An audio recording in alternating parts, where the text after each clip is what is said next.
प्रिय दर्शकों, क्या आपने कभी विचार किया कि माता सीता, जिन्हें संसार की सबसे पवित्र और पतिव्रता नारी माना जाता है, वह गर्भवती कैसे हुई?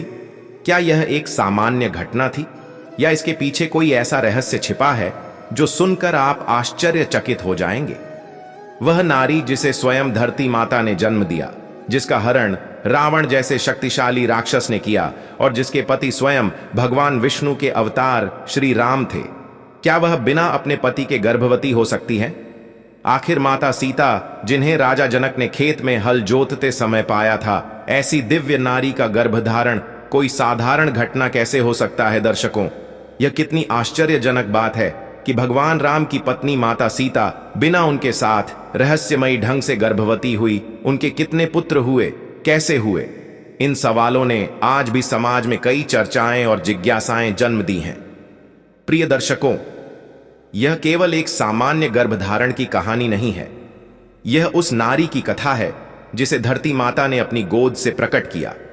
वह सीता जिसे रावण ने छल से लंका ले गया और बार बार कहता था, सीता मुझसे विवाह कर लो, मैं तुम्हें लंका की रानी बनाऊंगा। लेकिन माता सीता अपने पति श्री राम की स्मृति में डूबी रहती थी। यदि आपके मन में भी यह प्रश्न उठता है कि माता सीता का गर्भधारण कैसे हुआ, तो आप सही जगह हैं।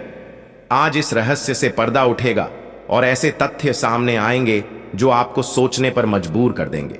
तो इस कथा को अंत तक जरूर सुने। कथा को शुरू करने से पहले आपको बता दें कि रामायण में स्पष्ट कहा गया है, कथा हो या सीख, अगर बीच में छोड़ दिया जाता है तो वह पाप की श्रेणी में आता है।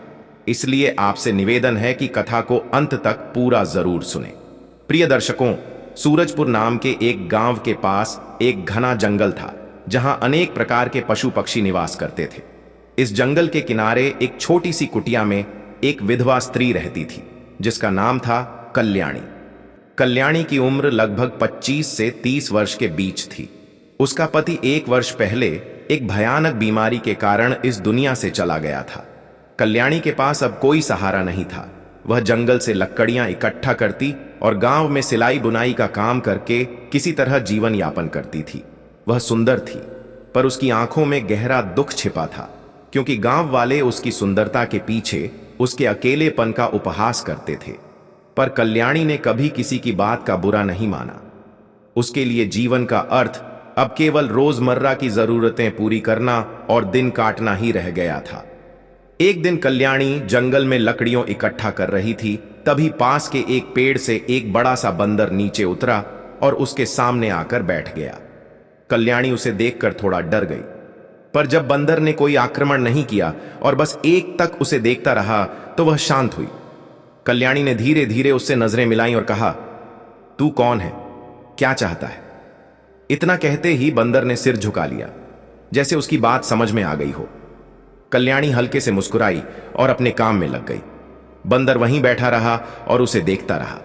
जब कल्याणी लकड़ियां बांधने लगी तो बंदर उसकी मदद करने लगा। कल्याणी आश्चर्यचकित रह गई। उसने बंदर के सिर पर प्यार से हाथ फेरा और बोली, तू बहुत समझदार है। उस दिन के बाद वह दिव्य बंदर नित्य कल्याणी के पास आने लगा। कभी वह उसके लिए फल लाता तो कभी उसके काम में मदद करता। कभी कभी वह कल्याणी की कुटिया के सामने बैठकर शाम तक खेलता रहता। कल्याणी के जीवन में एक नया रंग भर गया था। उसके होठों पर मुस्कान लौट आई थी। समय बीतता गया और कल्याणी व बंदर के बीच एक अनोखा रिश्ता पनपने लगा। जब कल्याणी अकेली होती तो बंदर उसे हंसाने की कोशिश करता। जब वह उदास होती तो वह उसके कंधे पर सिर रखकर बैठ जाता। अब कल्याणी उसे अपने परिवार का हिस्सा मानने लगी थी। एक रात कल्याणी अपनी कुटिया के बाहर बैठी थी, चांदनी रात का आनंद ले रही थी। तभी उसने देखा कि बंदर पास के पेड़ की डाल पर बैठा उसे देख रहा था। कल्याणी ने उसकी ओर देखा और मुस्कुराकर बोली, तू मेरे साथ हमेशा रहेगा ना? बंदर ने धीरे से छलांग लगाई और उसके पैरों के पास आकर बैठ गया। कल्याणी ने उसे गोद में उठा लिया और प्यार से उसके सिर पर हाथ फेरने लगी। उस रात पहली बार कल्याणी को अपने अकेलेपन का एहसास नहीं हुआ। इसी तरह दिन बीतते गए और कल्याणी व बंदर का रिश्ता और गहरा होता गया। एक दिन कल्याणी बीमार हो गई। उसे तेज बुखार था। वह कुटिया में लेटी थी और बंदर चिंतित होकर उसके पास बैठा था। उसने जंगल से कई फल लाकर कल्याणी के सामने रख दिए। कल्याणी ने मुश्किल से आंखें खोलीं और धीमे स्वर में कहा, तू मेरी इतनी चिंता क्यों करता है? बंदर ने उसकी आंखों में देखा। उसकी निगाहों में गहरी आत्मीयता थी, एक ऐसा प्यार जो शब्दों से परे था। कल्याणी ने धीरे से बंदर का हाथ थामा और सो गई। बंदर रात भर उसके पास बैठा रहा। कुछ दिनों बाद कल्याणी स्वस्थ हो गई। अब वह बंदर के बिना एक पल भी नहीं रह सकती थी। दोनों एक दूसरे की आदत बन चुके थे। कल्याणी के मन में यह भावना घर कर चुकी थी कि यह बंदर कोई साधारण प्राणी नहीं है। उसमें एक आत्मीय स्पर्श था, जैसे कोई पुरानी आत्मा उसके जीवन का हिस्सा बनकर लौटी हो। एक रात मूसलाधार बारिश हो रही थी। कल्याणी कुटिया में बैठी थी और बंदर उसके पास आकर बैठ गया। बिजली की चमक में कल्याणी ने देखा कि बंदर की आंखें गहरी और चमकदार हो गई थीं। कल्याणी ने उसके सिर पर हाथ फेरा और कहा, क्या तू हमेशा मेरे साथ रहेगा? बंदर ने धीरे से उसकी गोद में सिर रख दिया। कल्याणी की आंखों से आंसू बह निकले। उसे लगा कि उसके जीवन का खाली स्थान अब भर चुका है। उस रात उसने बंदर को सीने से लगा लिया और पहली बार उसे एक अजीब सी आत्मीयता का एहसास हुआ, जैसे वह किसी अपने को वर्षों बाद पा गई हो। समय बीतता रहा, लेकिन अब कल्याणी को अपने शरीर में एक अजीब परिवर्तन महसूस होने लगा। उसे मितली आने लगी, उसकी भूख बढ़ गई और धीरे धीरे उसका शरीर बदलने लगा। चिंतित होकर वह गांव की दाई के पास गई। दाई ने जांच के बाद कहा, कल्याणी, तू गर्भवती है? यह सुनकर कल्याणी आश्चर्यचकित रह गई। उसने दाई से कहा, यह कैसे संभव है? मेरा तो कोई पति नहीं है।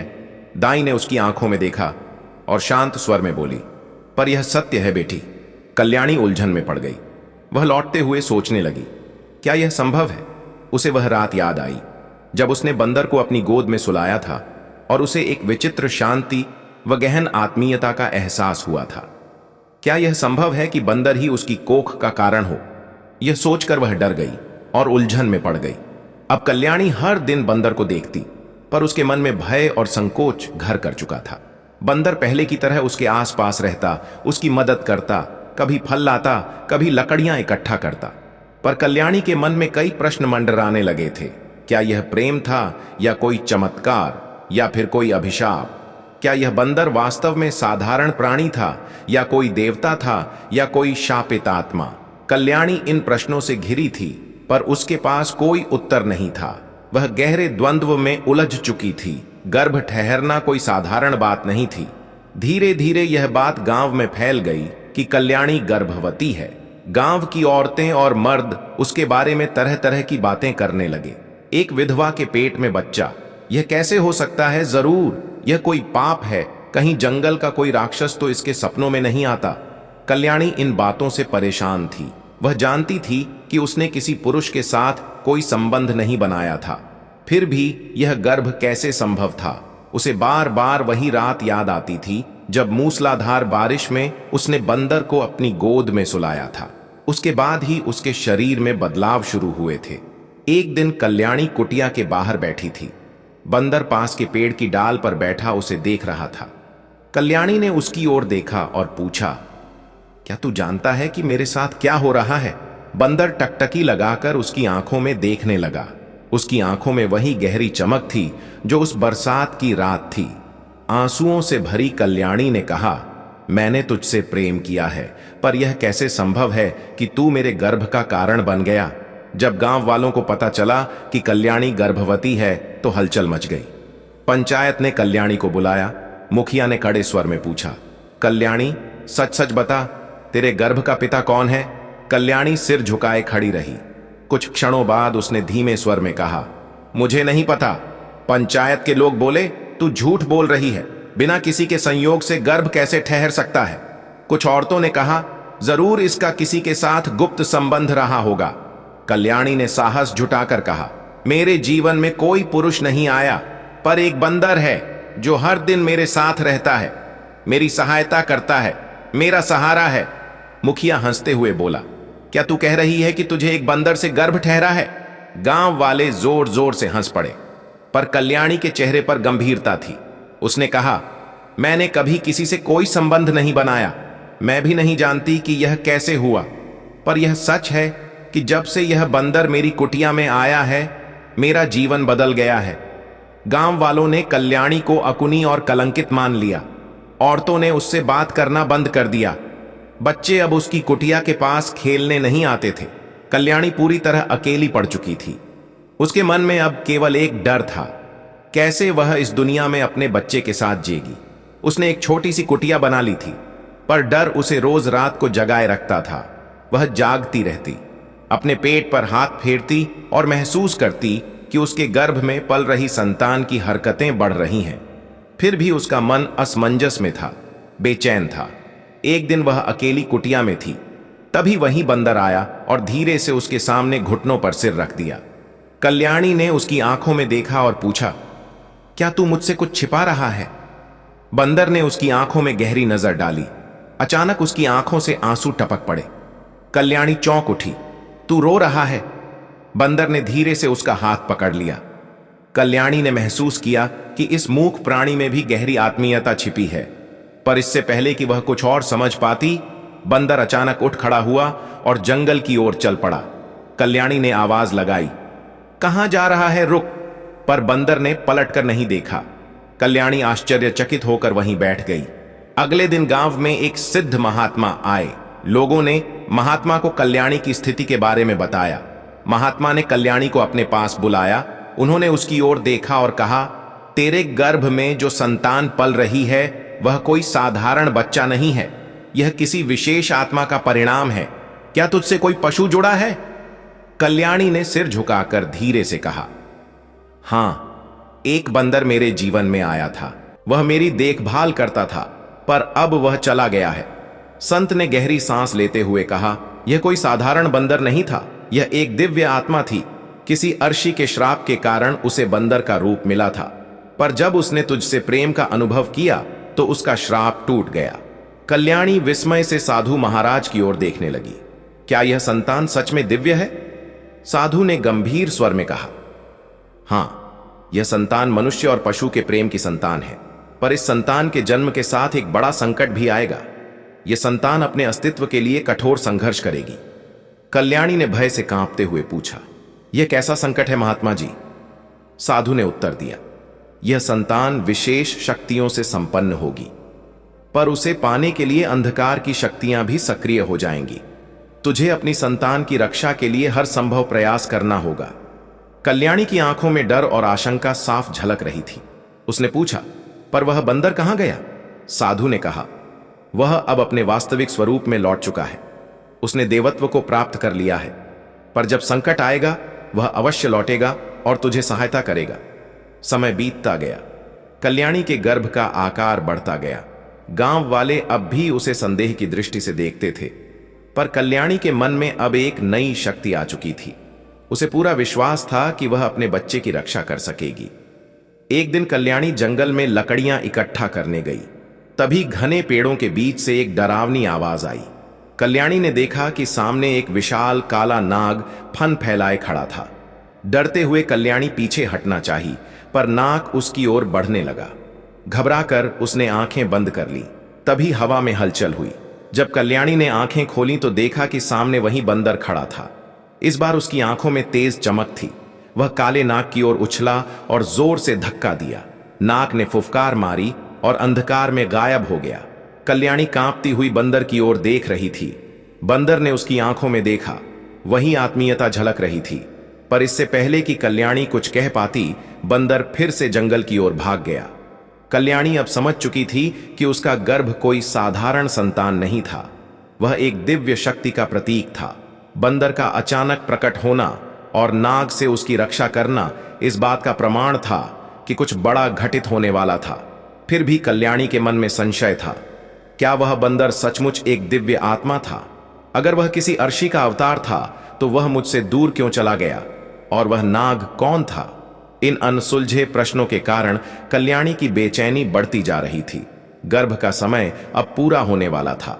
कल्याणी का शरीर भारी हो गया था और उसे चलने फिरने में कठिनाई होने लगी थी। गांव की औरतें अब भी उससे दूरी बनाए हुए थीं। कल्याणी के लिए एक एक दिन काटना कठिन हो रहा था। एक रात तेज आंधी आई। आसमान में बिजली कड़क रही थी। कल्याणी अपनी कुटिया में अकेली बैठी थी। तभी उसे लगा कि कुटिया के बाहर किसी के चलने की आहट हो रही है। उसने धीरे से दरवाजा खोला तो देखा कि एक काले कपड़े में लिपटा हुआ व्यक्ति उसकी कुटिया के सामने खड़ा था। कौन हो तुम? कल्याणी ने डरते हुए पूछा। वह व्यक्ति धीरे से उसकी ओर हाथ बढ़ाते हुए बोला। उसके हाथ में एक लंबा त्रिशूल था।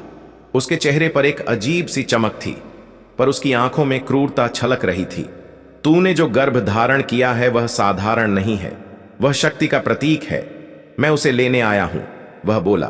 कल्याणी घबराकर पीछे हट गई और पूछा, कौन हो तुम? वह व्यक्ति जोर से हंसा। उसकी आवाज गूंज उठी, मैं राक्षस महिषासुर हूं। उस दिव्य आत्मा ने तुझे गर्भवती किया है, वह मेरा शत्रु है। उस संतान को जन्म लेने से पहले ही नष्ट करना होगा। यदि उसे जन्म लेने दिया गया तो सृष्टि का संतुलन बिगड़ जाएगा, महिषासुर ने दहाड़ते हुए कहा। कल्याणी कांपते हुए अपने गर्भ पर हाथ रखकर बोली, तुम मेरी संतान को कोई नुकसान नहीं पहुंचा सकते। पर महिषासुर जोर से ठाका लगाते हुए बोला, मुझसे बचना असंभव है। वह कल्याणी की ओर बढ़ा ही था कि जंगल के भीतर से एक गर्जना हुई। कल्याणी की नजरों के सामने अंधेरे में दो चमकीली आंखें जल रही थीं। एक विशाल आकृति प्रकट हुई, वही बंदर था। वह एक छलांग लगाकर महिषासुर के सामने आ खड़ा हुआ। उसकी आंखों में अग्नि जल रही थी और उसके शरीर से तेज प्रकाश की किरणें फूट रही थीं। महिषासुर ने त्रिशूल उठाया और बंदर की ओर बढ़ाया, पर बंदर गर्जना करते हुए उस पर छलांग लगा दिया। दोनों के बीच भीषण युद्ध छिड़ गया। कल्याणी डरते हुए कुटिया के द्वार पर खड़ी सब देख रही थी। बंदर ने अपनी लंबी पूंछ से महिषासुर के त्रिशूल को पकड़ लिया और उसे हवा में उछाल दिया। महिषासुर क्रोध में फूटा और तेजी से बंदर पर प्रहार करने लगा, पर बंदर चतुराई से उसके हर वार को टालता रहा। फिर अचानक बंदर ने पूरी ताकत से महिषासुर के सीने पर प्रहार किया। महिषासुर जमीन पर गिर पड़ा और दर्द से कराहने लगा। तभी आकाश में बिजली कड़कने लगी और चारों ओर दिव्य प्रकाश फैल गया। महिषासुर का शरीर जलने लगा, धुएं में बदलकर अदृश्य हो गया। बंदर कल्याणी की ओर देखने लगा। उसकी आंखों में गहरी शांति और करुणा थी। डर से कांपती कल्याणी ने फुसफुसाया, तू कौन है बंदर? धीरे धीरे उसकी ओर बढ़ा, अपनी नरम हथेली उसके हाथों में रख दी। तभी उसकी देह से दिव्य प्रकाश फूटा और वह एक सुंदर युवक में परिवर्तित हो गया। कल्याणी आश्चर्यचकित रह गई। उसके सामने एक सुंदर दिव्य युवक खड़ा था, जिसके शरीर से तेज झलक रहा था। उसकी आंखों में करुणा और प्रेम की गहराई थी। मैं कोई साधारण बंदर नहीं था कल्याणी, मैं एक अर्षि का पुत्र हूं। मेरे ऊपर श्राप था कि जब तक मैं किसी स्त्री के प्रेम की परीक्षा नहीं दूंगा, तब तक मुझे पशु योनि में रहना होगा। कल्याणी ने हैरानी से पूछा, फिर तूने मुझसे प्रेम क्यों किया? युवक ने कहा, क्योंकि तेरा प्रेम निश्चल और निस्वार्थ था। तूने मुझसे बिना लालच के प्रेम किया। यही कारण है कि मेरा श्राप समाप्त हो चुका है। पर अब एक नई परीक्षा सामने है। कल्याणी ने चौंकते हुए पूछा, कैसी परीक्षा? युवक ने कहा, तेरे गर्भ में पल रही संतान कोई साधारण संतान नहीं है, वह सृष्टि के संतुलन का प्रतीक है। पर महिषासुर जैसे राक्षस अभी भी सक्रिय हैं। वे इस संतान को जन्म लेने से रोकने की कोशिश करेंगे। तुझे इसकी रक्षा करनी होगी। कल्याणी ने युवक का हाथ थामा और कहा, पर तूने मुझे अकेला क्यों छोड़ दिया था? युवक ने कहा, मैंने तुझे इसलिए छोड़ा ताकि मेरा प्रेम सच्चा साबित हो सके। मैं जानना चाहता था कि तू मेरे बिना भी अपनी संतान की रक्षा करेगी या नहीं, और तूने साबित कर दिया कि तू सच्ची संगिनी है। कल्याणी की आंखों से आंसू बह निकले। उसने युवक को सीने से लगाकर कहा, मैं तुझे कभी नहीं जाने दूंगी। युवक ने कहा, अब मैं तुझे छोड़कर कभी जाऊंगा भी नहीं, पर तेरे गर्भ की रक्षा के लिए मुझे एक बार फिर अपने दिव्य स्वरूप में जाना होगा। मैं तब लौटूंगा जब तेरे और तेरे गर्भ के जीवन पर खतरा मंडराएगा। कल्याणी ने घबरा कर कहा, पर अगर तू चला गया तो मैं अकेली कैसे रहूंगी? युवक ने उसके चेहरे को दोनों हाथों से थामते हुए कहा, तेरे मन की शक्ति तेरी रक्षा करेगी और मैं तेरे साथ सदा रहूंगा, भले ही तू मुझे देख ना सके। युवक ने धीरे से कल्याणी का हाथ छोड़ा और फिर से तेज प्रकाश में बदलकर बंदर के रूप में लौट आया। बंदर ने कल्याणी की ओर अंतिम बार प्रेम से देखा और जंगल की ओर दौड़ गया। कल्याणी वहीं बैठी रही। उसके मन में भय और प्रेम का मिश्रण था। वह जानती थी कि उसके गर्भ में पल रही संतान अब केवल उसका भाग्य नहीं थी, वह सृष्टि के भविष्य की रक्षक थी। गर्भ का समय पूरा हो रहा था। कल्याणी के शरीर में हलचल बढ़ने लगी थी। गांव वाले उसे शंका की दृष्टि से देखते थे, पर कल्याणी के मन में अब कोई संशय नहीं था, कोई डर नहीं था। उसे विश्वास था कि उसकी संतान का जन्म एक दिव्य उद्देश्य के लिए हो रहा है। सुबह होते ही गांव में अजीब सी हलचल मच गई। आसमान में अंधकार छा गया, पेड़ तेजी से हिलने लगे, पक्षी डर के मारे इधर उधर उड़ने लगे। कल्याणी कुटिया के बाहर आई तो देखा कि गांव के बाहर एक काली आकृति खड़ी थी। वह महिषासुर था। उसकी लाल आंखों में क्रोध की ज्वाला जल रही थी। उसने गरजते हुए कहा, मैं वापस आ गया हूं, तेरे गर्भ की संतान को मैं जन्म नहीं लेने दूंगा। कल्याणी ने साहस से कहा, तू मेरी संतान को छू भी नहीं सकता। महिषासुर ने थका लगाया और बोला, तू अकेली क्या कर सकती है? मैं स्वयं अंधकार का स्वामी हूं, तेरा अंत निश्चित है। कल्याणी ने अपने गर्भ पर हाथ रखा और कहा, मेरे गर्भ की रक्षा स्वयं ईश्वर कर रहे हैं। तू चाहे जितना प्रयास कर ले, मेरी संतान को तू नुकसान नहीं पहुंचा सकता। महिषासुर ने त्रिशूल उठाया और कल्याणी की ओर उछाल दिया। कल्याणी ने आंखें बंद कर लीं, तभी हवा में एक गर्जना हुई। कल्याणी ने देखा कि सामने वही बंदर खड़ा था। उसकी आंखों में अग्नि की ज्वाला थी। बंदर ने छलांग लगाकर त्रिशूल को हवा में पकड़ लिया और उसे महिषासुर की ओर फेंक दिया।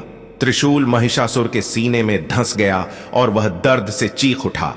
बंदर ने कहा, महिषासुर, तेरा अंत अब निश्चित है, अब तू इस सृष्टि का हिस्सा नहीं रहेगा। महिषासुर ने क्रोध में कहा, तू मुझे नहीं हरा सकता। बंदर ने छलांग लगाई और महिषासुर के सिर पर प्रहार किया। उसका शरीर जलने लगा और राख में बदल गया। कल्याणी ने देखा कि बंदर धीरे धीरे उसके पास आ रहा था। उसकी आंखों में प्रेम और शांति थी। बंदर ने उसके हाथ को छुआ और कहा, अब तुझे अपने भाग्य का सामना करना है। कल्याणी ने अचानक तेज पीड़ा का अनुभव किया। वह जमीन पर बैठ गई। बंदर ने उसके सिर पर हाथ रखा। कल्याणी को लगा जैसे एक दिव्य शक्ति उसके भीतर प्रवेश कर रही हो। धीरे धीरे उसके दर्द के बीच एक मधुर रोशनी प्रकट हुई। एक शिशु के रोने की आवाज सुनाई दी। कल्याणी ने देखा कि उसकी गोद में एक दिव्य बालक था, जिसके शरीर से स्वर्णिम प्रकाश निकल रहा था। बंदर ने उस बालक को देखा और कहा, यह संतान मानव और देव के मिलन का प्रतीक है। यह भविष्य में सत्य और धर्म की स्थापना करेगा। इसकी रक्षा करना तेरा कर्तव्य है। कल्याणी ने प्रेम से बालक को गोद में उठा लिया और कहा, मैं इसकी रक्षा जरूर करूंगी। बंदर ने मुस्कुराते हुए कहा, अब मेरा कार्य पूरा हो चुका है। कल्याणी ने घबराकर कहा, अब तू मुझे छोड़कर मत जाना। बंदर ने कहा, अब मुझे अपने वास्तविक स्वरूप में लौटना है, पर तुझे मेरी जरूरत होगी। मैं अवश्य लौटूंगा। कल्याणी ने बालक को गोद में उठा लिया और कहा, मैं जानती हूं कि तू मुझे कभी अकेला नहीं छोड़ेगा। बंदर ने कल्याणी की ओर प्रेम से देखा और धीरे धीरे स्वर्णिम प्रकाश में लुप्त हो गया। कल्याणी ने आसमान की ओर देखा और महसूस किया कि उसका जीवन अब एक नई दिशा में बढ़ चुका था। गांव के लोग जो पहले कल्याणी को कलंकित मानते थे, अब उसे देवी की तरह पूजने लगे। कल्याणी ने अपने पुत्र का पालन पोषण अत्यंत प्रेम और साहस के साथ किया। उसे विश्वास था कि जिस दिन उसके पुत्र के सामने कोई संकट आएगा, उस दिन वही दिव्य बंदर उसके सहारे के लिए लौट आएगा। बंदर का प्रेम अब कल्याणी के जीवन का अभिन्न हिस्सा बन चुका था।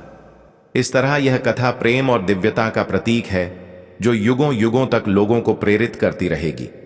दोस्तों, अभी कथा समाप्त नहीं हुई है। अब हम जानेंगे माता सीता को किसने किया था। गर्भवती माता सीता बिना अपने पति श्री राम के गर्भवती कैसे हुई? क्या आपने कभी सोचा कि वह नारी जिसे धरती माता ने जन्म दिया, जिसका अपहरण रावण जैसे बलशाली राक्षस ने किया और जिसके पति स्वयं भगवान राम थे, वह बिना पति के गर्भवती कैसे हो सकती हैं? यह कितना विस्मयकारी है कि माता सीता का गर्भधारण कोई साधारण घटना नहीं थी। प्रिय दर्शकों, यह कथा त्रेता युग की है। मिथिला के राजा जनक संतान सुख से वंचित थे। एक दिन वह खेत में हल जोतने गए, क्योंकि शास्त्रों में कहा गया है कि भूमि की सेवा से संतान की प्राप्ति होती है। जैसे ही राजा जनक ने हल चलाया, भूमि से एक दिव्य कन्या प्रकट हुई। वह कोई साधारण बालिका नहीं थी, वह धरती माता की गोद से उत्पन्न लक्ष्मी स्वरूपा थी। राजा जनक ने उसे अपनी पुत्री के रूप में स्वीकार किया और उसका नाम सीता रखा। दर्शकों, सोचिए, जिस कन्या का जन्म धरती से हुआ वह स्वयं एक चमत्कार थी, तो उसके जीवन में चमत्कार होना स्वाभाविक था। समय बीता और सीता का विवाह भगवान राम से हुआ। राम को वनवास मिला और वह सीता के साथ वन चले गए। रावण ने छल से सीता का हरण किया और उन्हें लंका ले गया। लेकिन ध्यान दीजिए, रावण ने कभी सीता को स्पर्श तक नहीं किया। वह बार बार कहता, सीता मुझसे विवाह कर लो, मैं तुम्हें अपार वैभव दूंगा।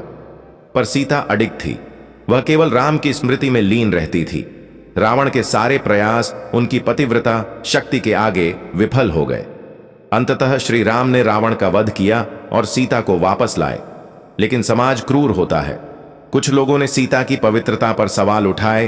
तब हुई अग्नि परीक्षा। सीता ने अग्निकुंड में प्रवेश किया, लेकिन अग्नि ने उन्हें नहीं जलाया, क्योंकि वह अग्नि से भी अधिक पवित्र थी। यह उनकी शुद्धता का प्रमाण था। अयोध्या लौटने पर राम का राज तिलक हुआ और प्रजा सुखी थी। लेकिन कुछ लोग अब भी सीता के चरित्र पर उंगलियां उठाते रहे। धर्म की रक्षा के लिए राम ने कठोर निर्णय लिया।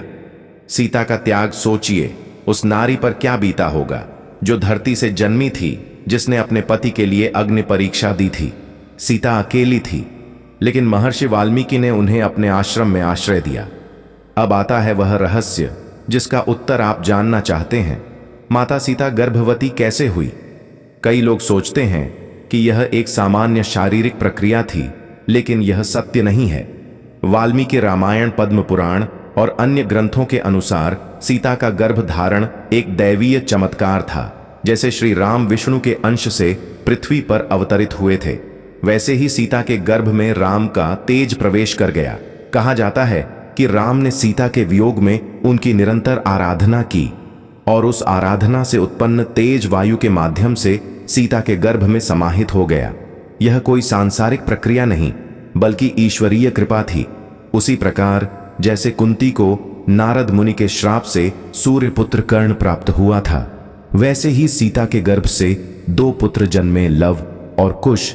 यह केवल राम के पुत्र ही नहीं, बल्कि दैवीय तेज के धनी थे। वाल्मीकि आश्रम में उनका जन्म हुआ और महर्षि वाल्मीकि ने उन्हें वेदों का ज्ञान, शस्त्र विद्या और धर्म का पाठ पढ़ाया।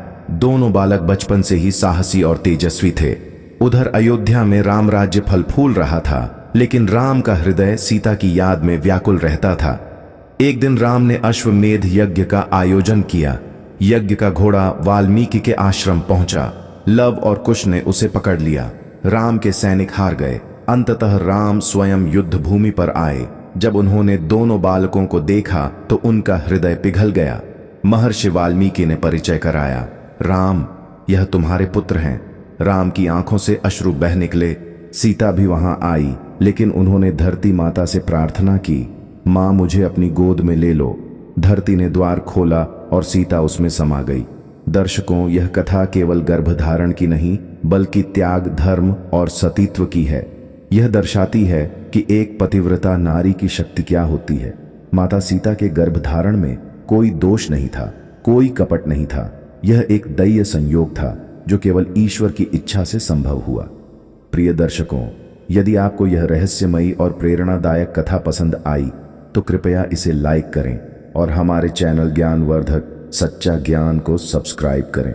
साथ ही अगर आप भी मेरी तरह श्री राम के सच्चे भक्त हैं तो कमेंट में जय श्री राम लिख दीजिए।